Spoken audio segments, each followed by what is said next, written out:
ইউনুস তুমি আজ রাতে আবার ঠক ঠক ঠক ঠক করে কাঁপতে পারো। একজন ময়ূক এই মুহূর্তে নাকানি চোবানি খাওয়াচ্ছে। হাই এভরিওয়ান, আমি স্মৃতি নিয়ে এসেছি তোমাদের জন্য হকার সাংবাদিকের আরেকটা ভিডিও। সো চলো দেখি। চট্টগ্রাম নিয়ে ঠক ঠক ঠক ঠক করে কাঁপছে বাংলাদেশের সেনাকর্তারা। ডরে আমার ঠ্যাং কাঁপতেছে। চট্টগ্রাম চাই, সিলেট চাই, নোয়াখালী চাই, ফেনী চাই, বাংলাদেশ চাই চাই চাই চাই। দাদা বলছিলাম যে আপনাদের তো আগে একটু মলম চাওয়া দরকার, মানে পশ্চাৎ দেশে লাগানোর জন্য। ফেনী যদি দখল হয়ে যায় তোমাকে সাইকিয়াট্রিস্ট দেখাতে হবে। তোমার নাম রিফাত ঈশান, আমার নাম হকার সাংবাদিক। চট্টগ্রাম। করছেন কাম বলছেন ঠিক, কারণ আপনি হকার সাংবাদিক। সামনে আছে সার্জেন্ট, নেমে যাবো আর্জেন্ট, আর হবে না কথা বলা বলি, যা করবো তাড়াতাড়ি। আজকে দুই বাংলার মানুষ যন্ত্রণা ভোগ করতেছে। রিপাবলিক বাংলা থামবে না। কথা বলি যে দুই বাংলার মানুষই এই লোকটাকে দেখতে পারে না, এই হকার সাংবাদিককে। যারা কলকাতায় আছে, যারা বাংলা ভাষা বোঝে বলে, তারা না এই লোকটাকে আসলে দেখতে পারে না। কেন সে এমন কিছু করেছে দেখি। ওকে, ব্যাক টু দেখি। ভাই আগাইয়া যা, আগাইতে আগাইতে পাগলা গারোতে চলে যা পাবনার। আমি খুব রেগে আছি আজকে, আমি খুব বিরক্ত। আমরাও খুব বিরক্ত ভাই আপনার উপর। যদি সামনে পাইতাম কোন, তাহলে একদম ভুঁড়িটা টেমা বানায়া দিতাম। সব অলরেডি বুঝতেই পারছেন আমরা বিটিক বাস থেকে এই ভিডিওটা রিয়েক্ট করছি। আমি ওকে। এতক্ষণে নিশ্চয়ই বুঝে গেছেন আর মেনে নিছেন, এই বিশ্বে হকারির শীর্ষে আছে একমাত্র একজন সাংবাদিক যার নেই কোনো দিক বিদিক। উনি বাসের মধ্যে হকারি করতে চাইছে, কিন্তু পশ্চিমবঙ্গের এক টিভি মিডিয়া তারে জোর কইরা ধইরা আইনা সাংবাদিক বানায়া দিছে। এগুলো কি আদৌ হবে? হবে, আলবাত হবে। আর আজকে এই মুহূর্তে এই লোকের কিছু প্রশ্নের উত্তর দিব, আর আপনাদেরকে দেখাবো এই বান্দা কত বড় হিপোক্রিট আর মিথ্যুক। দম আছে? দম আর হেডম দুইটাই আছে। আগে দেখি আপনার মাথা কি ঠিক আছে? তিরিং বিরিং চিরবির চিরবির চিরবির ঠক ঠক ঠক ঠক মিন মিন মিন মিন মিন মিন মিন। পাগল ছাগল লোক কথা বলতে পারে, ম্যায় ম্যায় ম্যায় ম্যায় করে, গায় গায় গায় গায় করে। চিরিং বিরিং চিরিং চিরিং পুরুং পুরুং। এই ভিডিওটা দেখার পর আপনার হাঁটু চিরবির চিরবির করবে, আর আপনার বুক ঠক ঠক ঠক ঠক করবে, আর আপনার মাথা বন বন বন বন করবে। ময়ূক আপনার শত্রু নয়। আমার ভাই শত্রুর যেন এতটা খারাপ দিন না আসে যেন সে ময়ূক হবে। পার্থক্য থাক। ময়ূক সাহেব এতদিন আফ্রিকার ঘন জঙ্গলের গর্তের ভিতর লুকায়া ছিলেন। যেই না বাংলাদেশে ডক্টর ইউনুস ক্ষমতায় আসলেন তত্ত্বাবধায়ক সরকার হিসেবে, সাথে সাথে সে গর্ত থেকে মাথাচাড়া দিয়ে বের হইছে। মোহাম্মদ ইউনুস তুমি আজ রাতে আবার ঠক ঠক ঠক ঠক করে কাঁপতে পারো। ভয় আমাদের হাঁটু কাঁপতেছে। এই বুঝি ময়ূক দাদা এলো রিকশায় করে বাংলাদেশ দখল করতে। সাধারণ মানুষজন মূলত নেশা পানি করলে ভুলভাল কথা বলে, কিন্তু এই বান্দা নেশা পানি ছাড়াই একদম আজগুবি টাজগুবি আবুল তাবুল কথা দিনরাত বলতেই থাকে। এ যদি 10টা কথা বলে, তার মধ্যে 11টা কথাই গুজব আর মিথ্যা। একজন ময়ূক এই মুহূর্তে নাকানি চোবানি খাওয়াচ্ছে। হ্যাঁ, তুমি নাকানি চুবানি খাওয়াচ্ছ তোমার নিজের দেশের লোকদের, কি বারবার লজ্জায় ফেলাচ্ছ। মোহাম্মদ ইউনুসের আসল প্ল্যানটা কি? এইটা দিয়া ভাই তোমার কাজ কি? মোহাম্মদ ইউনুস ময়ূকের কথাতেই ঠক ঠক ঠক ঠক করে কাঁপে। ইউনুস সাহেব সুন্দর করে বলে এসেছে ডক্টর ইউনুস, তার কথাতে নাকি থরথর করে কাঁপে। লিটারালি সে নিজেকে বারবার জোকার প্রমাণ করছে 100 বার। কেন? স্বয়ং নিজেও কি এই বিষয়টা জানে উনি যে এত ভয় পাচ্ছেন? মোহাম্মদ ইউনুস মানে ভাই এই বান্দা গত 4 মাসে যতবার ডক্টর ইউনুসের নাম মুখ দিয়ে উচ্চারণ করছে, জন্মের পর থেকে আজ পর্যন্ত উনি ততবার নিজের বাপের নামও মুখ দিয়ে উচ্চারণ করে নাই। দেখুন, ওরে বাবারে বাবারে বাবারে বাবারে। এনারা যদি কেউ গালি দেয়, তাইলে ভাই স্বয়ং গালিটার পর্যন্ত অপমান হবে। কিন্তু তারপরে আমি এটুক শিওর দিতে পারি আপনাদেরকে যে ইনার ইনবক্স মানুষজন একদম উড়াইয়া দিতেছে। বহু লোক এই মুহূর্তে সোশ্যাল মিডিয়াতে আমাকে মেসেজ করে বলছেন, আবে মাথা মোটা, উজবুক, গর্ধব, গাধা, গবেট, তোর মতো হকার সাংবাদিক হয় কিভাবে? আমি আজ হাসবো না কাঁদবো জানি না। আপনার হাসাও লাগবে না। তার কথা শুনে দুই বাংলার মানুষ খুব খুব খুব বিরক্ত। মানে কি দরকার? এভাবে আসলে সাংবাদিকতা হয়? সাংবাদিক কি এটাকে বলে? I don't know. আদাও লাগবে না, জাস্ট কষ্ট করে একটু আপনার পশ্চাৎ দেশে আঙ্গুল ঢুকায় খিস খায় বসে থাকেন। একটা করে ললিপপ কিনে মুখে দিয়ে বসে থাকবো। এই হকার সাংবাদিক তো ভালো হবে না, তবে আপনারা চাইলে ভালো হতে পারবেন। আর আপনারা ভালো হতে চাইলে আপনাদের সালাতের সাথে সম্পর্ক গড়ে তুলতে হবে। আপনারা নামাজের সাথে যত ক্লোজ থাকবেন, ততই খারাপ কাজ থেকে বিরত থাকবেন। তাও সত্য। আপনি যদি একজন চট্টগ্রাম স্বাধীন হয়ে যায়, আর মাথায় ভালো কোনো চিন্তা ভাবনা আসে, এই জোশ ঠিক ততটাই অলস আমাদের তোর কতক্ষণ বাকি রয়েছে সেটাও দেখাবে। 100% ঠিক। এই মাহফিল অ্যাপটা যতটাই জোস ঠিক ততটাই অলস আমাদের ময়ূখ রঞ্জন ঘোষ। তার মাথায় ভালো কোনো চিন্তা ভাবনা আসেই না। চট্টগ্রাম স্বাধীন হয়ে যেতে পারে। এই হকার সাংবাদিক ভাইয়ের বাংলাদেশ নিয়ে সারাদিন যতটা মাথা ব্যথা হয়, উনি যতটা চিন্তা করে, স্বয়ং বাংলাদেশের 18 কোটি জনগণ মিলেও বাংলাদেশ নিয়ে এত মাথা ঘামায় না বা চিন্তা করে না। দেশটা পুরোপুরি মৌলবাদীদের দখলে চলে গেছে, ঠিক যেমন আপনার মাথার ব্রেন পশ্চাৎ দেশে চলে গেছে। সন্ত্রাসবাদীদের দখলে চলে গেছে। সন্ত্রাসীর নাম কি? ময়ূখ রঞ্জন চৌধুরী। আমরা চাই না বাংলাদেশ পাকিস্তান হয়ে যাক। তাহলে দেশটা কি বানাবো স্বয়ং আপনিই নিজে বলে দেন, মহামান্য উপদেষ্টা।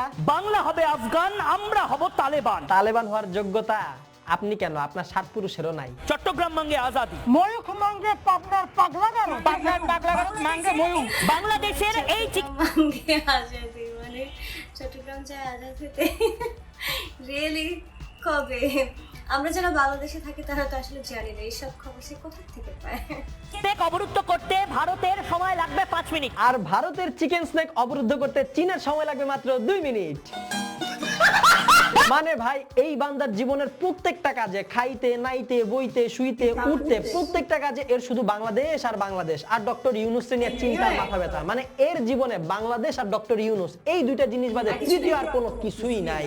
একবার লাফাই দিকে, একবার লাফাই কি ওইদিকে, আর বাংলাদেশকে নিয়ে যা তা সে নিউজ করে। হুজুর তো ঠিক কথাই বলছে। ছবি পোড়ানো হচ্ছে। কতটা ভয় পেলে মোহাম্মদ ইউনুস এই কাজগুলো করতে তার চেলা চামুন্ডাদের কাজে লাগায়। ও আচ্ছা, বাংলাদেশের জনগণ তোমার ওই পোড়াচ্ছে সেটা ইউনুস সরকারের ভয় প্রকাশ করে। তাইলে বান্দা তুমি যে সারাদিন ইউনুস সরকারের নাম মুখে নিতে নিতে জপ্ত মুখ দিয়ে ফেনা বাইর করে ফেলতেছো, ওইটা কি মোদী সরকারের চিবিলক প্রকাশ করে? একবার বলবো, ঠিক আছে বলেন। দুবার বলবো, ওকে ওকে বলো বলো। 100 বার বলবো। আরে মাথা মোটা উজবুক বল রে ভাই। মোহাম্মদ ইউনুস একজন কাপুরুষ, একজন মেরুদণ্ডহীন। একটি দেশের সরকার প্রধানকে নিয়ে এই ধরনের কুরুচিপূর্ণ মন্তব্য একদম লাইভ টেলিকাস্ট একটা টিভি মিডিয়ায় প্রচার করাটা কতটা যৌক্তিক এবং এর এই সাহসটা কে দিছে? পরিষ্কার মোহাম্মদ ইউনুস একজন কাপুরুষ, একজন মেরুদণ্ডহীন। একটি দেশের সরকার প্রধান একটা দেশকে নিয়ে সে একটা এমন কুরুচিপূর্ণ মন্তব্য করে, এটাতে আসলে কলকাতার মানুষও অনেক বেশি বিরক্ত, বাংলাদেশের মানুষও অনেক বেশি বিরক্ত। মানে সে দুই দেশের সম্পর্কটা নষ্ট করতে চাইছে, আর কিছু বলার নেই। এর এই ধরনের বিবৃতির পর প্রশাসনের সাথে সাথে গ্রেপ্তার করা উচিত ছিল কি ছিল না? ইমিডিয়েটলি তাকে গ্রেফতার করে শ্রীঘরে ভরা দরকার ছিল। একটা অপদার্থ মেরুদণ্ডহীন। ডক্টর মোহাম্মদ ইউনুসের মতো একজন নোবেলজয়ী মানুষ হচ্ছে মেরুদণ্ডহীন, আর তোমার মতো একজন ধৈঞ্চা যার মাথা ভর্তি বিষটা, সারাদিন মুখ ভর্তি মিথ্যা, সে মেরুদণ্ডওয়ালা। হাসাইলা ভাতিজা। কি করবে চাচা যান? তেমন কিছু না, আপনার মাথায় জাস্ট কিঞ্চিত পরিমাণের ব্রেন বা ঘিলু দিতে চাই। ময়ূককে নিয়ে কথা বলে 2 পয়সা হয়তো কন্টেন্ট ক্রিয়েশনের জন্য পাচ্ছেন। কত বড় একটা সিলমারা হিপোক্রিটের মতো কথা বললো শুনলেন না? মানে এই হিপোক্রিট সারাদিন ডক্টর ইউনুস আর বাংলাদেশের নাম বিক্রি কইরা ভিউজ পাইতেছে, টাকা কামাইতেছে, আর সে বলে কন্টেন্ট ক্রিয়েটরদের কথা। সোশ্যাল মিডিয়া ইনফ্লুয়েন্সার, বিশাল জনপ্রিয়। আরে ভাই তুমি নিজেই তো ডক্টর ইউনুস আর বাংলাদেশের নাম বেচে 2 পয়সা কামাইতেছো। যদি ডক্টর ইউনুস আর বাংলাদেশের নাম না বেচতে তাহলে তোমার ভিক্ষা করার মতো থালা হাত। অ্যাকচুয়ালি আমি তাকে চিন্তামই না, এই যে ডক্টর ইউনুস আর বাংলাদেশকে নিয়ে এত কুরুচিপূর্ণ মন্তব্য দেখতে দেখতে আর শুনতে শুনতে আমি তাকে চিনেছি। আচ্ছা, সে হচ্ছে একজন সাংবাদিক আর তার কথাবার্তার ধরন হচ্ছে এরকম বিরক্তিকর। তাও ভালো অন্যদেরকে সৈন্য হিসেবে তুমি বুঝতে পারছো, মাথায় এতটুকু সেন্স আসছে, কিন্তু তোমাকে যে ভাড়াটে দালাল হিসেবে ব্যবহার করা হইতেছে সেটাকে বুঝতেছে না মিস্টার ভাড়াটে দালাল। মাথাটাকে খারাপ করবেন না, সহজ হিসেবে। এই মিথ্যাবাদী হিপোক্রিট আরো কি বলে শুনেন। আমি বুঝতে পারছি আপনাদের এই মুহূর্তে গোটা মাছ কেনার সামর্থ্য নেই। হরে ভাই, আমাদের গোটা আস্ত একটা মাছ কেনার সামর্থ্য নাই, কারণ আমরা তো একসাথে 5-6টা মাছ কিনি। আপনাদের গোটা ফল, গোটা সবজি কেনার সামর্থ্য নেই। হ্যাঁ ভাই, আমরা গোটা 1 কেজি ফল কিনতে পারি না। সে কি একটা স্টোর একটা অফার দিয়েছে, সে কি ওই অফারের কথা বলছে যে গরুর মাংস 200 টাকা, এটা হ্যান ত্যান এগুলো সে বলতেছে যে পুরোটা কেনার সামর্থ্য নাই, যেন মানে ভাগ করে করে করে করে করছে। লিটারালি স্টুডেন্ট অফার ছিল, সে পুরো খবর না নিয়েই সে হচ্ছে রোস্ট করতে আসছে এই ময়ূখ সাংবাদিক কলকাতার। কলকাতার মানুষ 200 গ্রাম মতো দাও, বেশি না। কি 26 করবে? এই হিপোক্রিট যে আরো কত বড় হিপোক্রিসি করতে পারে চলেন একটু দেখাই। কুইচুই করে ত্রিপুরা অমুক তমুক সমস্ত কিছু তারা চান না। কি রে আজব ব্যাপার ভাই, চাইলি তো তোরা সিলেট চাই, চট্টগ্রাম চাই, নোয়াখালী চাই, ফেনী চাই, পুরা বাংলাদেশ চায় বসলি, আর এখন দোষ আমাদের।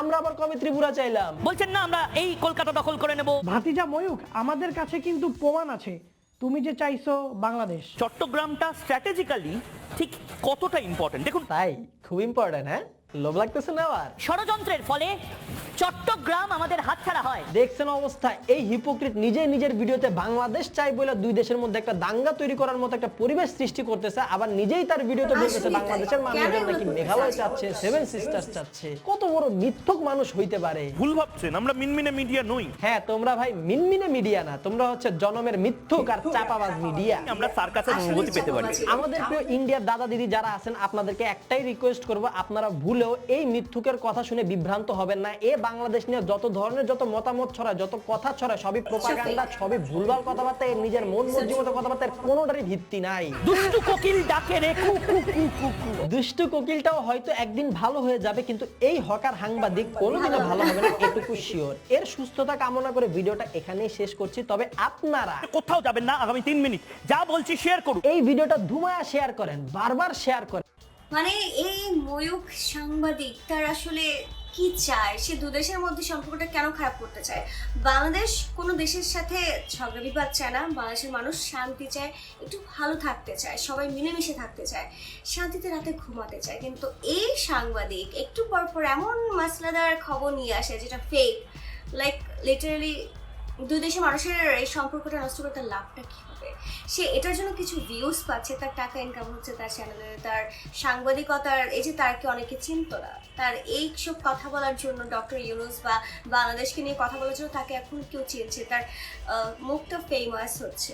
সো এতটুকুর জন্য সে একটা দেশকে নিয়ে, গোটা দেশের মানুষকে নিয়ে এত মানে ফেক নিউজ, এত লাইক ফালতু কথাবার্তা আসলে বলে ঠিক না। সে একটা সাংবাদিক, সো আমি আশা করবো সাংবাদিকের ধরনটা ধরে রাখার।